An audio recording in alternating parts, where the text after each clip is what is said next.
Jumpa lagi dengan saya, Willy Drums, tetap di The Sinners Channel.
Dalam video sebelumnya, kita sudah membicarakan sejarah gereja sekitar abad yang ke-13, dan kita akan melanjutkannya.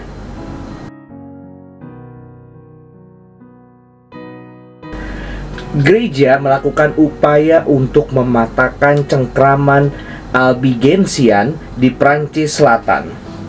Awalnya, upaya-upaya ini bersifat damai, memberikan konteks bagi khotbah Dominikus, pendiri Dominikian. Namun, spiral kekerasan memuncak pada proklamasi Perang Salib Albigensian yang berlangsung selama 20 tahun oleh Paus Innocent ketiga dari 1209 sampai 1229. Pada saat tentara salib menaklukkan Prancis bagian selatan, tidak hanya kaum Albigensian, tetapi kaum Waldensia juga telah kehilangan basis operasi mereka. Tentara salib tidak terlalu membeda-bedakan bidah yang satu dengan bidat yang lainnya. Akan tetapi gerakan Waldensia menemukan rumah baru dan permanen di lembah Alpen di Italia Utara. Selama Perang Salib Albigensian, Paus Innocent ketiga mengambil langkah lain menuju sentralisasi gereja di sekitar kepausan. Paus Innocent ketiga menciptakan sistem utusan khusus untuk membasmi bidat yang masih hidup di Prancis Selatan. Sebelumnya, gereja menyerahkan penyelidikan ajaran sesat kepada uskup setempat yang seringkali tidak tertarik atau tidak kompeten. Paus Innocent ketiga mengubah penyelidikan terhadap ajaran sesat menjadi operasi berskala Eropa yang dikendalikan secara terpusat. Tindakannya meletakkan dasar bagi apa yang pada tahun 1227 menjadi inkuisisi atau jabatan suci, demikian sebutan resminya. Inkuisisi adalah organisasi terpisah di dalam gereja yang bebas dari kendali uskup, hanya tunduk kepada paus, dan mengabdikan diri sepenuhnya untuk mengungkapkan dan menghukum para bidat. Organisasi ini tumbuh menjadi organisasi yang paling ditakuti di akhir abad pertengahan. Begitu inkuisisi menuduh seseorang sesat, hampir mustahil baginya untuk membuktikan bahwa dia tidak bersalah. Mereka yang mengaku menerima hukuman finansial atau tindakan penebusan dosa seperti pergi haji. Mereka yang menolak mengaku menerima hukuman yang berbeda-beda, tergantung pada berat kesalahan mereka. Beberapa aset mereka disita, yang lain dipenjara mungkin seumur hidup, dan pelanggar paling berat diserahkan kepada otoritas sipil untuk dibakar di tiang pancang. Inkuisisi memaksa gerakan-gerakan yang berbeda pendapat untuk bertemu secara rahasia. Inilah alasan utama mengapa kita hanya mengetahui sedikit sekali tentang sejarah perbedaan pendapat di Eropa pada abad pertengahan dibandingkan dengan apa yang kita ketahui tentang Gereja Katolik Roma itu sendiri.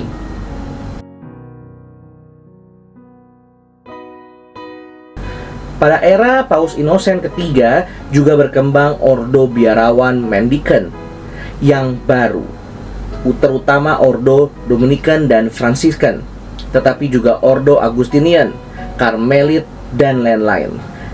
Cukuplah di sini untuk mengatakan bahwa mereka memanfaatkan dan melepaskan aliran energi spiritual dan intelektual baru, yang beberapa di antaranya pada akhirnya akan menimbulkan konsekuensi yang mengejutkan.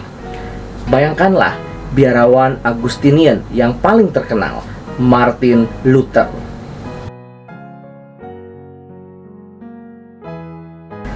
Abad ke-12 dan ke-13 menjadi saksi berkembangnya ilmu pengetahuan, khususnya teologi dan filsafat di dunia Kristen Barat. Teologi ini mencapai titik puncaknya pada abad ke-13, yang merupakan zaman keunggulan teologi skolastik. Teologi skolastik berarti teologi sekolah, dan sekolah yang dimaksud adalah universitas. Universitas-universitas Barat mulai terbentuk sekitar pertengahan abad ke-12 dengan Paris dan Bologna memimpin. Universitas yang berkembang sepenuhnya akan memiliki 4 departemen atau fakultas yang mengajarkan teologi, hukum, kedokteran, dan seni. Tujuan utamanya adalah agar universitas menjadi pusat penyimpanan dan penyebaran seluruh pengetahuan manusia. Para teolog yang mengajar di universitas, para teolog skolastik atau akademisi, mengembangkan pendekatan berbeda terhadap teologi.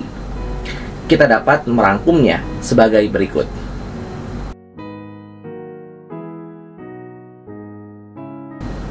Para teolog skolastik ditandai dengan minat yang besar terhadap hubungan antara iman dan akal atau iman dan ratio. Apa yang dapat ditemukan oleh akal manusia tentang Tuhan dengan menyelidiki ciptaan tanpa mengacu pada Alkitab. Misalnya, apa yang dapat dipastikan oleh akal budi yang murni tentang pencipta, Tritunggal, atau pemeliharaan Allah. Jika suatu kebenaran yang diwahyukan tidak dapat dibuktikan hanya dengan nalar, apakah kebenaran tersebut masih bisa dapat dibuktikan selaras dengan nalar?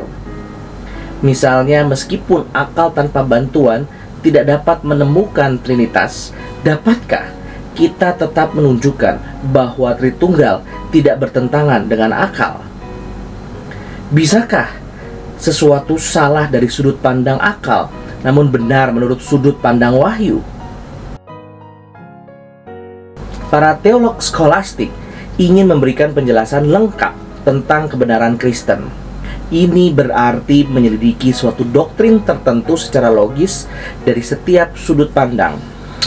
Namun, seorang pelajar pada umumnya akan melangkah lebih jauh dan mencoba menyatukan seluruh kebenaran yang diwahyukan ke dalam suatu sistem teologi. Mereka menyebut sistem seperti itu sebagai summa atau ringkasan. Dalam upaya membangun sistem kebenaran universal, para akademisi kadang-kadang menghabiskan waktu dan energi pada isu-isu yang mungkin dianggap tidak ada gunanya oleh kebanyakan orang Kristen saat ini. Mungkinkah Tuhan berinkarnasi sebagai binatang atau sebagai wanita? Bisakah satu malaikat berada di 2 tempat sekaligus? Bisakah 2 malaikat berada di tempat dan waktu yang sama? Siapakah yang paling banyak berbuat dosa, Adam atau Hawa? Para pelajar adalah para teolog dan filsuf abad pertengahan. Mereka berharap untuk memberikan penjelasan yang lengkap, bukan hanya tentang ajaran gereja, tetapi juga tentang seluruh kebenaran. Jadi, mereka tidak membatasi daripada isu-isu teologis. Mereka juga akan mencoba menjawab pertanyaan-pertanyaan filosofis yang mendalam. Ada apa? Apa itu pikiran? Apa itu moralitas? Apa itu waktu? Apa itu luar angkasa? Apa itu keberadaan? Apa sifat sebab dan akibat?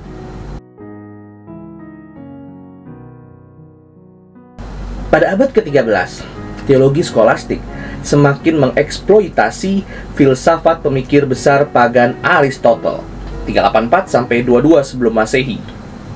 Beberapa karya Aristotle telah diketahui oleh para pelajar awal dalam terjemahan Latin. Namun, seluruh kumpulan tulisan Aristotle tersedia dalam bahasa Latin pada tahun 1100-an. Hal ini sebagian besar disebabkan oleh dua filsuf besar Islam, Avicenna dari Persia 980-1037 dan Averroes dari Spanyol 1126-1198. Mereka menerjemahkan Aristotle dari bahasa Yunani ke bahasa Arab untuk kepentingan dunia Islam. Para sarjana Kristen kemudian menerjemahkan bahasa Arab bersama dengan komentar-komentar Islam tentang Aristotle ke dalam bahasa Latin untuk kepentingan dunia Kristen. Terjemahan bahasa Arab karya Aristotle sampai ke Eropa Kristen, terutama melalui Spanyol Muslim. Ingat bahwa Spanyol berada di bawah pemerintahan Islam selama sebagian besar abad pertengahan. Penemuan kembali Aristotle di Eropa Katolik Roma mempunyai dampak intelektual yang sangat besar. Dalam diri Aristotle, umat Kristiani menemukan pemahaman tentang Tuhan, kemanusiaan, dan kosmos yang tampak logis, komprehensif, dan persuasif. Semuanya berhasil tanpa mengacu pada Alkitab. Namun, beberapa ajaran Aristotle bertentangan dengan Alkitab. Misalnya, Aristotle mengajarkan bahwa kosmos telah ada sejak kekekalan. Pada awalnya, banyak teolog Katolik Roma yang bereaksi menentang Aristotle, melihat filsafatnya sebagai alternatif yang berbahaya bagi agama Kristen. Banyak teolog tradisional lebih memilih Plato daripada Aristotle dalam hal filsafat, terutama karena Agustinus dari Hippo, teolog barat terbesar, adalah seorang Platonis. Ada kampanye untuk melarang studi terhadap tulisan Aristotle. Untuk sementara waktu, gerakan anti-Aristotelian ini mencapai beberapa keberhasilan. Akan tetapi, pada abad ke-13, keadaan berbalik, menguntungkan Aristotle, dan para teolog skolastik mulai menganggapnya sebagai pendahulu kebenaran Kristen yang berhala, dan filsafatnya secara unik cocok untuk mendasari, mengungkapkan, dan memuji teologi gereja. Tokoh terhebat Aristotelian adalah Thomas Aquinas 1225-1274. Teolog skolastik terkemuka lainnya pada abad ke-13 termasuk Alexander dari Hels 1170-1245, Albertus Magnus 1193-1280, Bonaventura tahun 1221-1274, dan Duns Scotus 1265-1308. Tradisi teologi Aristotelian terus berlanjut hingga saat ini, sebagian besar di kalangan Katolik Roma, tetapi dengan beberapa dukungan Protestan, misalnya Reformator Italia, Peter Martyr Vermigli, lalu ada teolog Anglikan Richard Hooker, dan beberapa aspek skolastik Lutheran dan Reform. Hubungan antara Gereja Katolik Roma Barat dan Gereja Ortodoks Timur merosot ke titik terendah sepanjang masa pada abad ke-13. Paus Innocent III memproklamirkan perang salib keempat, dan tentara salib hampir seluruhnya Perancis berangkat pada bulan Oktober 1202. Mereka bermaksud merebut Mesir dari kendali Muslim. Namun, mereka diangkut dengan kapal yang disediakan oleh Republik Perdagangan Italia Venesia. Dan Venesia bersikeras agar tentara salib terlebih dahulu menaklukkan kota Zara. Di zaman modern adalah Kroasia, sebagai bagian dari pembayaran kota tersebut. Zara baru-baru ini memisahkan diri dari Kekaisaran Venesia. Jadi, Perang Salib keempat dimulai dengan tentara salib menumpahkan darah rekan-rekan Kristen saat mereka menyerbu Zara. Paus Innocent III marah dan mengucilkan orang Prancis dan Venesia. Dia akhirnya memaafkan tentara salib Prancis atas pengakuan pertobatan mereka, tetapi dia menolak untuk mencabut hukuman dari Venesia. Pada titik ini, Alexius Angelus, putra Kaisar Bizantium yang digulingkan Isaac II, sekali lagi mengalihkan kekuatan Prancis dan Venesia. Alexius menjanjikan pembayaran besar kepada tentara salib dan penyerahan gereja Ortodoks Timur kepada kepausan jika mereka mau membantunya mendapatkan tahta Kekaisaran Bizantium. Orang-orang Venesia menyambut baik usulan Alexius karena mereka ingin menguasai seluruh perdagangan timur. Paus Innocent III melarang tentara salib melawan Bizantium, namun mereka mengabaikan Innocent, pergi ke Konstantinopel dan menempatkan Alexius di atas tahta. Namun, ketika Alexius tidak dapat menepati janji pembayarannya yang berlebihan, Perancis dan Venesia mengepung Konstantinopel, merebutnya pada bulan April 1204. Tentara salib yang menang menjarah harta karun ibu kota Bizantium yang luar biasa.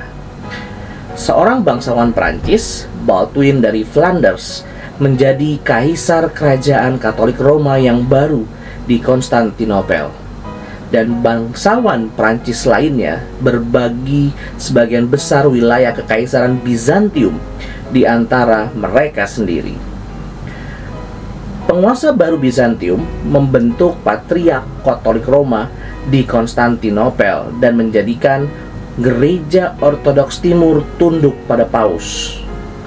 Meski begitu, kecuali ketika kekuatan Barat membatasi mereka, umat Kristen Ortodoks di Timur mencemooh kepausan dan tetap setia pada gereja dan patriark mereka sendiri.